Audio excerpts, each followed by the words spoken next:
Alors, Madame Joby, voici que votre mari demande le divorce après 17 ans de mariage. Il dit que votre vie commune a cessé depuis plus d'1 an. Alors qu'allez-vous faire? Une tentative de conciliation? Mettre votre dignité de côté, et continuer de le supplier à rester? Déléguer tout le village pour lui demander pardon?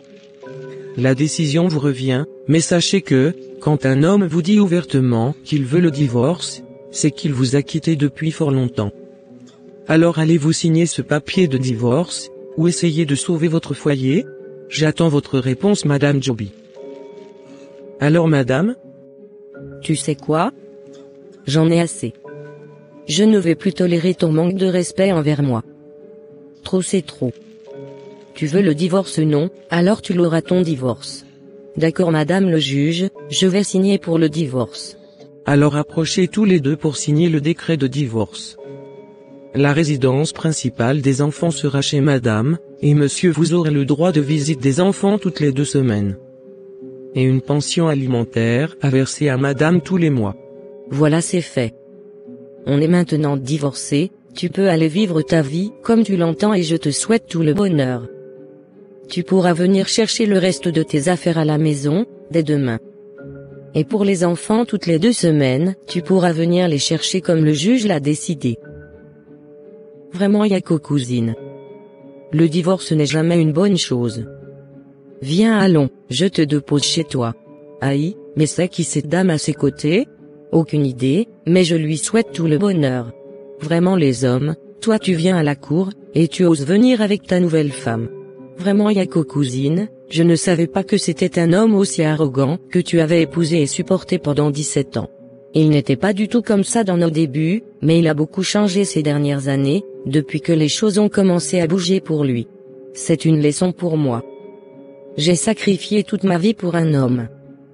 Pendant que je m'occupais des enfants, lui il poursuivait ses études. Voici maintenant, il a eu ses diplômes, il a son magasin de voitures qui marche bien. Je n'ai rien fait de ma vie. Mais c'est pas grave, le juge m'a donné de bons conseils que je vais appliquer, il n'est pas tard pour moi. Et à partir de demain je vais commencer à prendre des cours du soir, et aussi chercher à me lancer dans une affaire.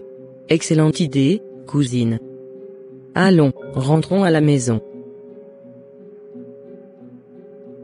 Waouh! Félicitations cousine. En seulement quelques mois tu as une boutique qui marche bien. Bravo. Ça a été rapide tout ça. Je suis très contente pour toi, mais comment tu as fait? Ma chère, c'est la grâce de Dieu. Je suis tombée sur cette boutique par pure grâce divine. Le propriétaire de ce local quittait le pays, alors j'ai fait une proposition, et il a accepté. Et voici, après 2 mois de dur labeur, ce que ça donne. En tout cas j'aime. Le cadre est beau, et situé en plein cœur de la capitale. Je comprends pourquoi tu disais que chaque semaine il y avait rupture de stock. Aussi tu as très bonne mine, cousine. C'est la prière, Dieu m'a appris à aimer, et à pardonner rapidement. Gloire à Dieu alors. Les enfants vont bien? Oui, très bien par la grâce de Dieu, merci. Ah tiens, tu as des clients, je dois devoir te laisser. Tu peux rester. J'ai une fille qui m'aide ici. Elle va s'occuper des clients. Ah d'accord, mais moi-même je dois filer. Allez on s'appelle. Je vais passer à la maison, dimanche après le culte. Pas de souci. Merci et à dimanche. Bébé, notre dernier jour de vacances ici en Jamaïque. As-tu aimé? Trop même. C'était le plus bon cadeau d'anniversaire de ma vie. Merci chérie. J'aimerais bien rester encore une autre semaine. Oui moi aussi, mais on doit rentrer demain, car ce lundi j'ai ma réunion mensuelle avec mon équipe, pour me faire le point des ventes de voitures. Les chiffres d'affaires ne sont pas bons ces 2 derniers mois. Désolé chérie. Mais ça ira. T'inquiète pas. Non, je ne m'inquiète pas, allez viens, profitons de notre dernier jour ici.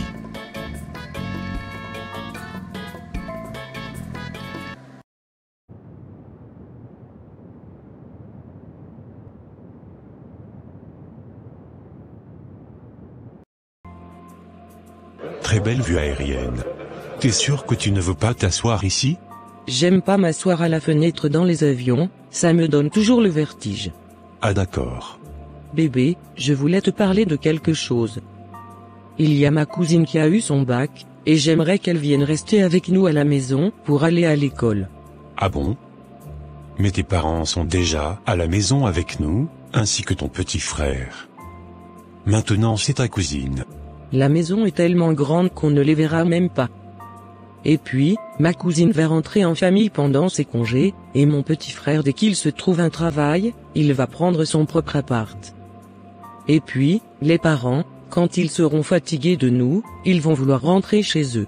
D'accord, d'accord. Merci chérie. Tu es formidable.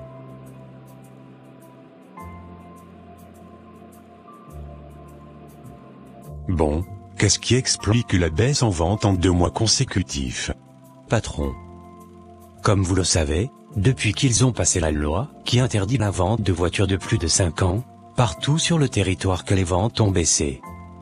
Et il y a aussi la récession qui s'annonce, comme vous le savez, tout est cher, et les gens n'achètent plus les voitures comme auparavant.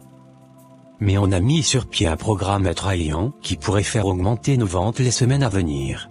D'accord, merci Ron pour ton point. Alors et vous de votre côté Lucas? Mais Geoff, je t'ai trouvé un peu sévère. C'est à cause des chiffres ou autre chose? Désolé Yao, j'ai trop sur la conscience actuellement. Je ne dors plus bien depuis 2 jours. Ma maison est remplie, je ne sais où mettre les pieds. Tu as besoin de repos et de prière. C'est vrai. Tu as raison. Chérie, tu as beaucoup crié cette nuit, que se passe-t-il? Encore des cauchemars? Oui, cette fois-ci, on me poursuivait. Ah d'accord, ce n'est rien ça. Tout le monde fait ce genre de rêve. Oui, mais, celui-ci était étrange. Car après la poursuite, notre lit conjugal s'est retrouvé au milieu de beaucoup de déchets. Je ne comprenais rien. Ah bon? Ce week-end, faudrait demander à la femme de venir faire le grand ménage, comme elle le fait chaque mois. D'accord, mais il faut qu'elle vienne le week-end prochain, car ce week-end j'ai une sortie avec mes copines. C'est l'anniversaire de Flora, et c'est moi qui organise ça. Bref, viens dormir, on parlera de tout ça demain. Monsieur Joby, j'ai fini de tout nettoyer.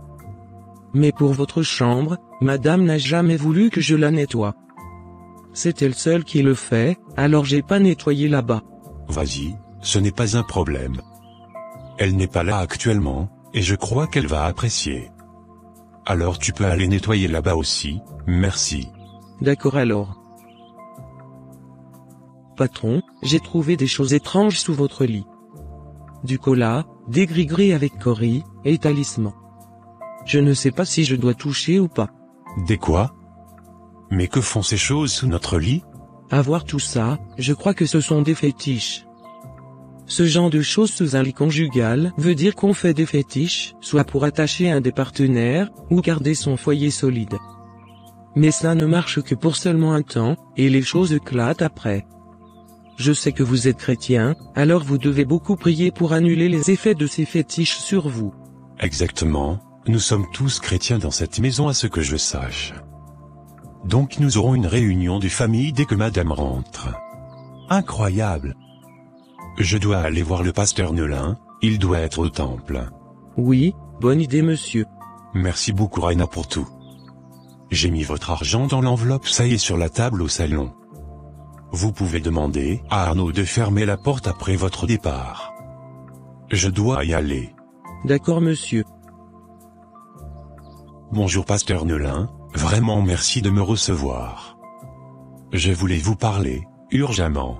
Bonjour monsieur Adjobi. Ah oui, ça fait vraiment longtemps.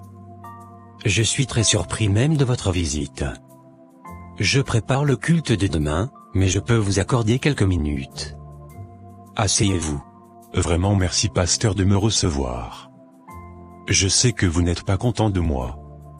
Je suis vraiment désolé pour tout. Je suis venu vous voir, car j'ai besoin de conseils. La femme du ménage a trouvé des fétiches sous notre lit conjugal.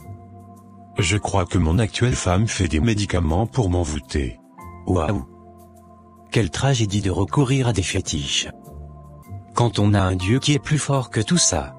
Pasteur, depuis mon divorce, je ne dors plus bien les nuits.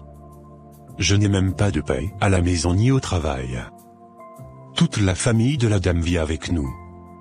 Les affaires ne bougent plus. Rien ne va. Je ne fais que dépenser pour cette femme. Elle m'a demandé de lui acheter une nouvelle voiture. Chose faite. Je lui achète chaque jour que Dieu fait, de nouveaux sacs à main très chers. Je lui offre des voyages et des hôtels de luxe. Je n'arrive même plus à épargner. Je ne sais pas quoi faire. Aidez-moi. Waouh. Je suis navré d'apprendre tout ça, monsieur Joby.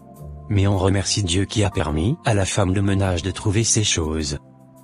Sinon qui sait comment ça se serait terminé. Vous savez quoi? Dieu n'aime pas le divorce, il l'a bien dit dans Malachie 2 verset 16.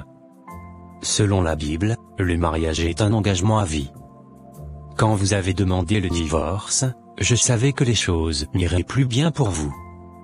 Donc j'ai demandé à votre ex-femme de se mettre en prière pour vous, malgré votre divorce. Ah bon? Oui. Elle prie beaucoup pour vous. Et vous aussi, vous devez vous mettre à la prière, et prendre des jours de jeûne. Quittez ce mariage immédiatement, et remettez-vous avec votre femme et vos enfants. Mais vous devez aller vers sa famille d'abord, et leur demander pardon, et redemander la main de leur fille. Mais sachez que c'est parce que Dieu vous aime qu'il a permis à la femme de ménage de trouver ses fétiches. Remercions Dieu pour sa grâce. Car ces histoires de fétiches finissent toujours très mal. Le monsieur meurt, et la nouvelle femme prend tout. Mais repentez-vous, et demandez pardon à Dieu afin qu'il rétablisse les choses dans votre vie. Merci beaucoup pasteur pour les conseils. C'est noté, je rentre en jeûne dès demain. Amen. Que Dieu vous aide. N'oubliez pas de prier pour votre femme actuelle pour qu'elle donne sa vie à Jésus. Elle et toute sa famille car Dieu a horreur des fétiches et tout ce qui est occulte. D'accord, je prierai pour elle, et sa famille entière. Je vais devoir vous laisser. Merci encore pasteur. Je vous en prie.